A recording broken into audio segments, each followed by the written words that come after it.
Hi friends, welcome to Maha's kitchen. இன்றைக்கி நம்ம வீட்டில் என்ன சாப்பாடுன்னு பார்த்தீங்கன்னா, விதவிதமாக அருமையான சூப்பரான டேஸ்டியான சாப்பாடு தான்.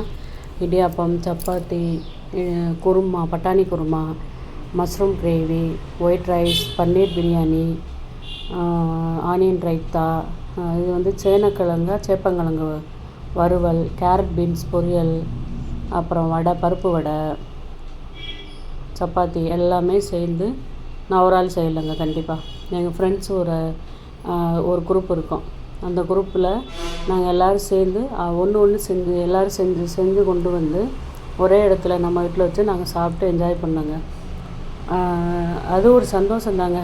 நம்ம ஏதாவது அடிக்கடி ஏதாவது ஒரு நாள் இந்த மாதிரி செஞ்சு சாப்பிடும்போது நம்மளுக்கும் ஒரு ஹாப்பி, நம்மளுக்கான நாளாகவும் இருக்குங்க. அது நம்ம ஃப்ரெண்ட்ஸோடு சேர்ந்து ஜாலியாக இருக்கும்போது நம்ம கவலை எல்லாமே மறந்து அவங்களோட சாப்பிடும்போது சூப்பராக இருக்குங்க. நல்லா ஜாலியாக என்ஜாய் பண்ணோம் நாங்கள். நீங்களும் இந்த மாதிரி செஞ்சு உங்கள் ஃப்ரெண்ட்ஸோடு என்ஜாய் பண்ணி பாருங்கள். இந்த நாளே சூப்பராக இருந்தது. எல்லா டிஷ்ஷுமே வேறு லெவலுங்க. எல்லாமே சூப்பராக இருந்தது. நல்லா சாப்பிட்டோம். நீங்களும் என்ஜாய் பண்ணுங்கள். தேங்க்யூ ஃபார் வாட்சிங்.